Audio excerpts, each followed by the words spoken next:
사랑하는 새나 친구들 반갑습니다.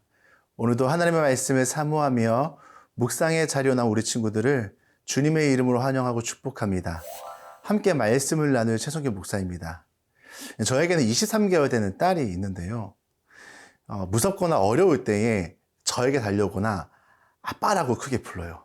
그럼 전 달려오는 아이를 안아주고 또 아이가 저를 부르며 달려가는데요. 왜일까요?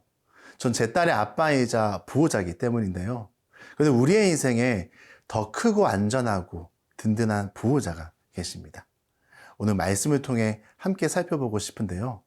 오늘의 주제는 주님 내 보호자입니다. 오늘의 말씀은 시편 68편 1절에서 18절입니다. 하나님께서 일어나 적들을 흩으시게 하라. 그분을 미워하는 사람들이 그 앞에서 도망치게 하라. 연기가 바람에 날려가듯 그들을 날려보내라. 불 앞에 초가 녹아내리듯 하나님 앞에서 악인들이 사라지게 하라. 그러나 오직 의인들은 하나님 앞에서 기뻐하고 즐거워하게 하라. 그들이 뛸 듯이 기뻐하게 하라. 하나님께 노래하라. 그 이름을 찬양하라. 하늘을 타고 다니시는 그분의 이름 여호와를 극찬하라. 그 앞에서 즐거워하라. 그 거룩한 곳에 계시는 하나님은 고아들에게는 아버지이시며 과부들에게는 변호인이 되신다. 하나님은 외로운 사람들을 위해 가정을 이루시고 사슬에 묶인 사람들을 풀어주신다. 그러나 반역자들은 마른 땅에서 살리라. 오 하나님이여, 주께서 주의 백성들 앞에서 나가실 때, 주께서 광야를 가로질러 행진하실 때, 셀라, 땅이 흔들렸고 하늘이 하나님 앞에서 비를 쏟았으며 시내 산마저 하나님 곧 이스라엘의 하나님 앞에서 흔들렸습니다. 오 하나님이여, 주께서 소나기를 충분히 내리셔서 시들해진 주의 기업을 다시 살려주셨습니다. 주의 백성들의 모임이 그 땅에 자리를 잡았습니다. 오 하나님이여, 주께서 선하심으로 가난한 사람들을 채워주셨습니다. 주께서 이 말씀을 선포하시니 큰 무리가 그것을 알립니다. 왕들과 군대들은 허둥지둥 도망쳤고 진영 안의 사람들은 전리품을 나누었다. 너희는 양우리에서 잠을 잘지라도 그 날개는 은으로 덮이고 그 깃털은 빛나는 금으로 뒤덮인 비둘기처럼 되리라. 전능하신 분이 이 땅의 왕들을 흩어버리셨으니 그 모습이 살몬에 날리는 눈처럼 하얗게 됐다. 하나님의 산이 바산의 산 같고 높은 봉우리가 바산의 봉우리 같다. 오 높은 봉우리들아, 너희가 왜 날뛰느냐? 이곳은 하나님이 계시기로 하신 산이다. 여호와께서 분명 거기에 영원히 계시리라. 하나님의 전차들은 수천 수만이다. 여호와께서 그 가운데 계시니 시내산 성소에 계신 것 같도다. 주께서 높이 올라가셨고 포로들을 사로잡아 끌고 오셨으며 사람들에게 선물을 받으실 때 반역자들에게도 받으셨으니 여호와 하나님께서 거기 계시려는 것이다. 1절 말씀 함께 읽겠습니다. 하나님께서 일어나 적들을 흩으시게 하라. 그분을 미워하는 사람들이 그 앞에서 도망치게 하라. 다윗은 하나님께서 일어나시면 적들이 흩어지고 하나님을 미워하는 자들이 도망칠 것이라고 선언합니다. 2절을 보면 연기가 바람에 날리고 초가 녹아내리듯 악인들이 사라진다고 표현하는데요. 우리는 악인을 생각하면 얼마나 도덕적이냐, 비도덕적이냐로 판단하곤 합니다. 그러나 성경에서 말하는 악인과 의인의 기준은 다릅니다.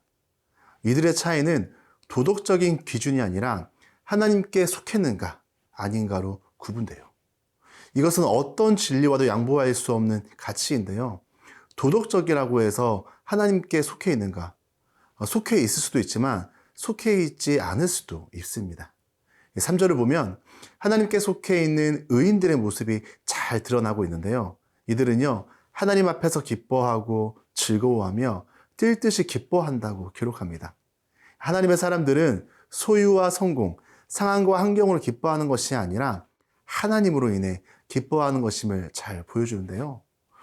제가 청소년 때 많이 불렀던 찬양 중에 하나가 무화과 나뭇잎이 마르고라는 찬양입니다. 이 찬양 가사를 보면 무화과 나뭇잎이 마르고 포도 열매가 없으며 감람나무 열매 그치고 논밭에 식물이 없어도 우리의 양떼가 없으며 외양간 송아지 없어도 난 여호와로 즐거워하리, 난 여호와로 즐거워하리, 난 구원의 하나님을 인해 기뻐하리라. 이런 고백이 담겨 있는데요. 여러분, 여기에는요 하나님을 향한 어떤 고백이 담겨 있을까요? 눈에 보이는 상황과 환경이 나의 보호자가 되는 것이 아니라 살아계신 하나님이 나의 보호자임을 고백합니다. 그렇다고 여러분들이 오해하지 마세요. 상황과 환경을 기뻐하는 게 나쁘다는 것은 아닙니다. 다만 그것이 하나님보다 더 먼저가 될 수는 없다는 것이죠. 하나님보다 더 우선시 될 수 없다는 겁니다. 사랑하는 새나 친구들, 우리가 눈에 보이는 상황과 환경들로 어려울 때가 있습니다. 성적이 될 수 있고요. 친구와의 관계나 가정의 어려움일 수 있는데요. 그럴 때마다 우리는요, 상황과 환경에 주목하는 것이 아니라 우리의 든든한 보호자가 되시는 하나님을 바라보며 그분으로 인하여 기뻐하고 즐거워하는 우리 새나 친구들이 되길 축복합니다.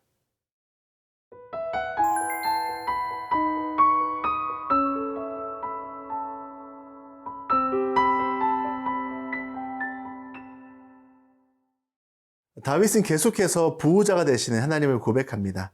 5절 말씀 함께 읽겠습니다.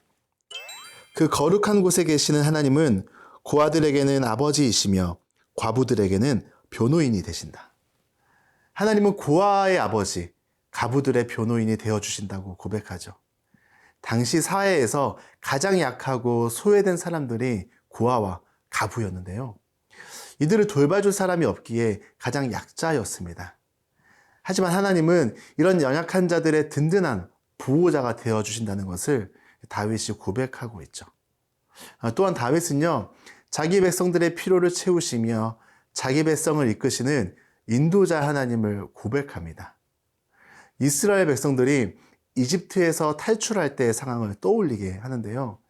이집트의 노예로 살던 이스라엘 백성들이 탈출했을 때에 여러 어려움들이 있었죠. 눈앞에 보이는 홍해가 첫 번째 난관이었습니다. 그런데 홍해가 어떻게 됐죠? 갈라지죠. 광야에서도 많은 어려움들이 있었는데요. 낮에는 40도가 넘는 무더위, 밤에는 영하로 떨어지는 혹한이 있었는데요. 하나님은 이들을 위해 낮에는 구름 기둥으로, 밤에는 불 기둥으로 보호하셨습니다.